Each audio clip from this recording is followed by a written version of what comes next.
Hello, LEC community.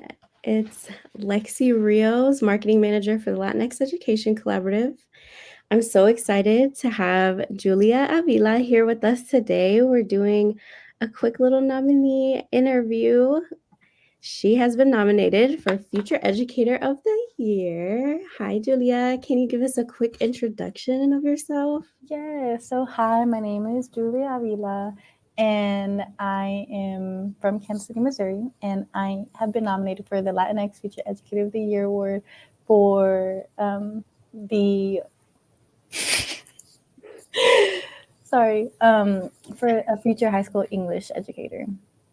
Yay, Future High School English. So, starting us out today, I want to ask you to tell us a little bit about yourself, your story, your journey, anything about you that you would like to share. Okay, so I am born and raised in Kansas City, Missouri, so go Chiefs. Yeah. And my journey to education is a bit different. How I would say, I mean, everyone's is unique for sure, but I started out a bit far from the path. So I actually went to several different colleges before I ended up at the one that I was at. And I was also a biochemistry and molecular biology major, so heavy science. But when I graduated high school, I still had a love for English. So I always took one or two classes throughout the years.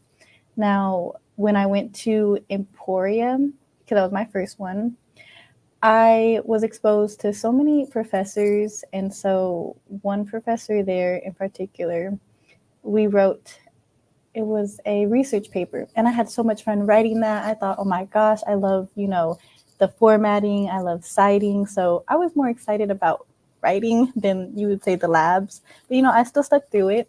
After my one semester at Emporia, I kind of, transferred to Avila University, ironically, and I was still a B&B major there just because I only moved there because they had my same major. And it was at this school where I had my first kind of teaching experience as an adult. So one course required us to visit this organization called Literacy KC, and that's just an organization that kind of helps metropolitan area with reading or writing skills of all ages. And so we met with adults, and I was a bit nervous because I was young and I felt that I didn't know as much. But when we got our partners, there was one adult who still didn't have a partner, and she was a Latina woman and she spoke mainly Spanish. And I hesitated because I'm not fluent in Spanish, but I do try. I do know words here and there, but it was enough to get me by. And she knew broken English, but we were still able to communicate. And throughout the time of talking with her and helping her form a little essay, I felt I felt this strange pull inside, and it was how do I explain it? It was fulfilling in a way, but also it was as if I was meant to do that. And after we had gotten done, after the 5 months of helping her, she actually asked if she could email my personal email for the story. And so I still have it to this day. And I just thought it was a nice interaction, but I didn't think much of it at the time. So after that semester that I did Literacy KC, kind of had a breakdown, kind of didn't know what I wanted to do with my life anymore. So I took a semester off. And during that time, I had a lot of discourse about what my future looked like with my mom. And she's one of my biggest supporters, and I love her to death. But I got asked a lot of, what do you want to do? What do you see yourself doing? Like, what's your next steps? And I didn't know. I thought I wanted to do something with science, but then she asked a question. Really, she told me to close my eyes. So I did. And she had said, she gave me the question, picture yourself in 10, 20 years, and where do you see yourself? So the images that popped up were chairs and desks, and essentially was a classroom. And I was confused because I didn't like college at the time because obviously I took a break, but I saw myself in a classroom, but it wasn't a science classroom. It wasn't biology, it wasn't chemistry. It was an English classroom. And as soon as that happened, what did I do next? Changed my major to English, and I started the path to getting my master's in education. And granted, the entire family didn't understand why I would make that change, but it wasn't for them to understand because it made sense to me. And so from there, I kind of just started with the English, the love of English. But what really helped solidify where I am today was actually at my third college, where I'm at now. Um, am I allowed to say names of professors?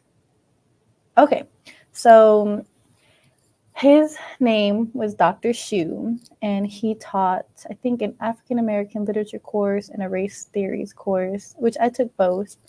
And he was just like me.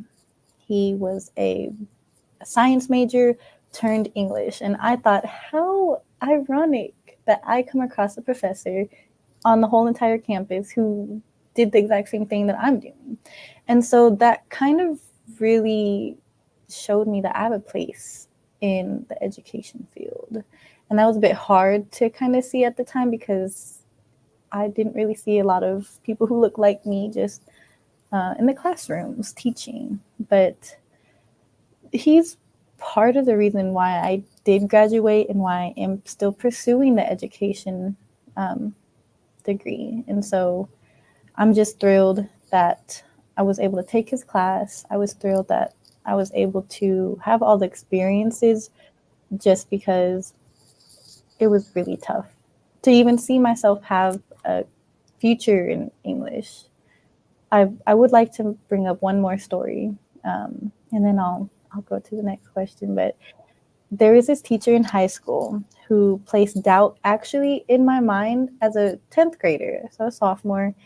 I wanted to move up to AP English, and the only requirement was to get permission from the head of the department. So I went down to the senior teacher. Her name was Mrs. English. She was head of the English department. She was a bit like an older lady, kind of reminded me of my grandmother, had like short hair, kind of curled, but not too much. And I passed her room a couple times actually that day because I was so nervous. I was sweating. I was like, oh, she's older. Like, I just need to do this. I just need to get over with. So I went into her classroom and I asked, like, hey, am I able to move up from the normal English class to AP? And it was weird. As an educator and an adult now, her response was not okay. But as a student, then I was just happy with her response. So she had told me, you're more than welcome to move up. However, you will not get higher than a C in my class. I was just happy about moving up. But it didn't dawn on me that that would kind of set me back a couple years. Mm. That's why I was so into science. I never thought I had a chance at English until that professor, Dr. Shu, showed up and showed me he did it, and I was able to do it too. Wow, I love that. I can tell you're an English major with your storytelling skills. I'm over here locked in. The pull, I love that. You're saying you have like a pull towards what you're doing, and I love that. Mm-hmm. And it's wild how like one teacher can like kind of pull you away from that, and they can also pull you back in. It's wild how much influence teachers really have, and I think sometimes don't realize that. But I'm so glad you found Mr. Shu, Professor Shu. Love that. Me too. Well, thank you so much. I do want to ask you how you feel about your nomination. What does this mean to you? Well, first and foremost, I would like to say that I'm honored. I could say that when I first received the nomination, I was completely shocked. Was with my cousin, and all of a sudden, hey, you're nominated, and I was like my heart, it didn't stop, but it was just, I don't know. I don't know how to explain my feeling, but it was a warm feeling. And so I know like I'm actively teaching and obviously I'm still like in the school building, but it didn't cross my mind that anybody would have thought to nominate me just because, I'm in a building, I'm amongst the teachers, I'm watching the students, I'm teaching them. I didn't, it's not that I didn't think anybody noticed, but I just didn't think I would get recognition for being in the classroom, for, pursuing what I want to pursue. So it means a lot to me.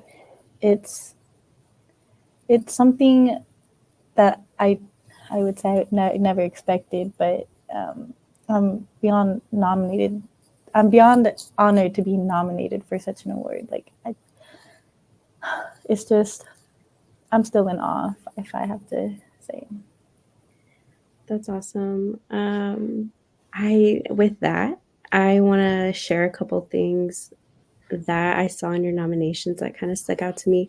First of all, you're Gemini, me too. Gemini. Hey. um, so one thing that was said a couple of times is how strong your relationship building skills are with your students. I can see that people, like, what people are noticing, the people who put in those nominations are seeing how connected you are with your students. And I just want to uplift that for a second because, I mean, I hear you, right? Like, it's your pool, it's your thing. So you're doing it, like, not really for anyone else, but for yourself. And like you said, like, it only has to make sense to you. But I think clearly, like, people are seeing that it is your thing and that you're good at it. So I kind of want to read this one because let me see. Um, I'm nominating this person for an award because she's an amazing student teacher. She is wonderful when it comes to making assignments, creative, entertaining, and engaging for students. She's also extremely professional, kind, and supportive to her students. One more. I've seen the difference she's made in the academic lives of my classmates.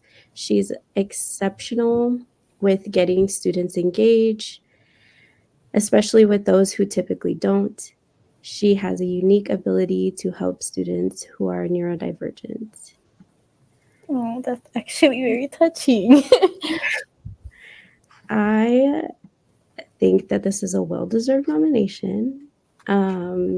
And there's like other things in here, right? But yeah, I think, you getting a Future Educator of the Year nomination and like these things being said about you right now, like I think just speak volumes about the teacher that you're going to be, leading your own classroom one day. So I'm so excited to be here with you. Thank you so much. So next question. Why does representation matter? I heard you name a couple of incidences in your journey about representation and like having that connection with somebody. Why do you think that matters? So I think representation is so important, and it's so crucial for young minds to just see someone who looks like them, who has the same interests as them, who possibly went through the same things as them. And for this, I'll probably reference like the Zoom era. I was still in school when the Zoom era really went off. And when I think back about what kind of representation I saw growing up, there wasn't a lot of minority teachers, especially English teachers. And the only time I saw people who, looked like me or my family or just reminded me of anything of the sorts, they were either, up at the front desk or maybe one student aide when I was in elementary school.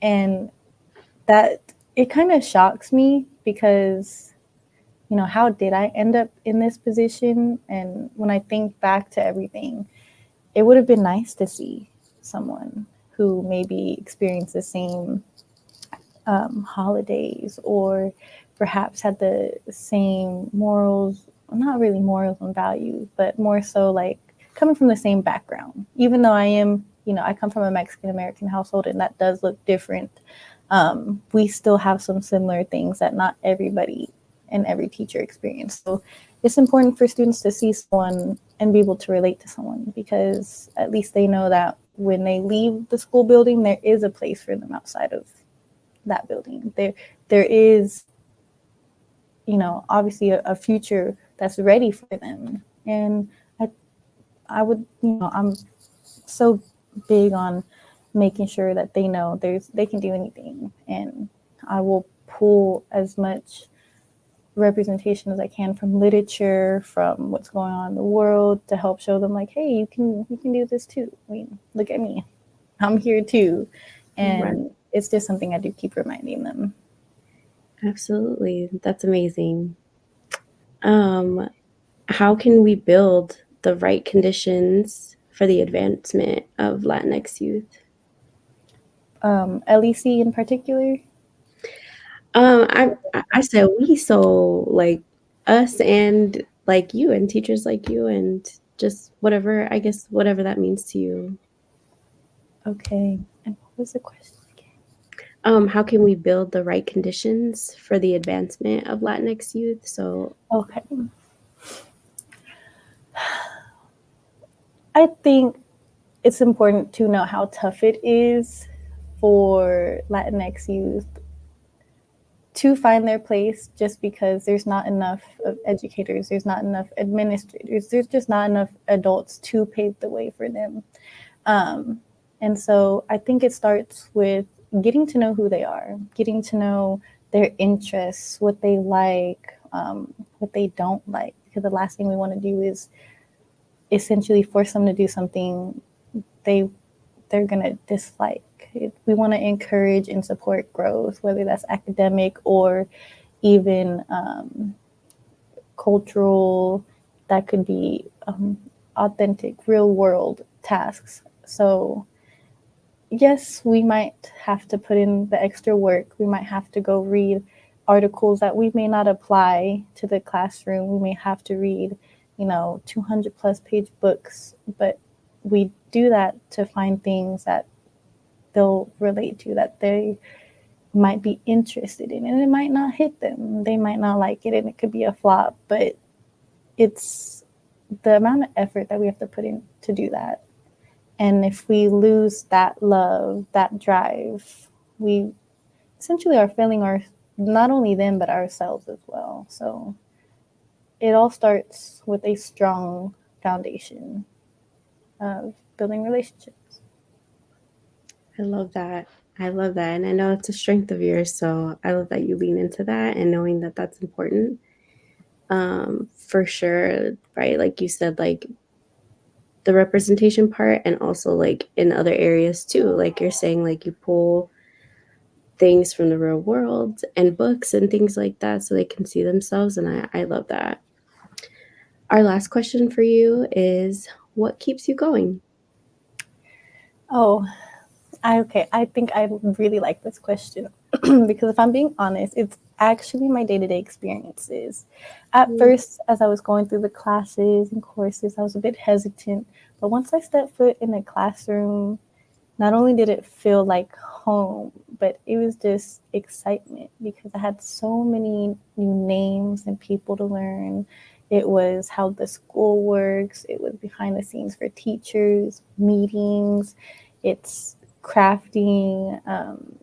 It's it's not only the materials that I'm learning in college, but the relationships that I'm building with the students and staff. It's also those aha moments when you're teaching or when you're speaking freely about a topic and a student decides to write something down because they resonate with it.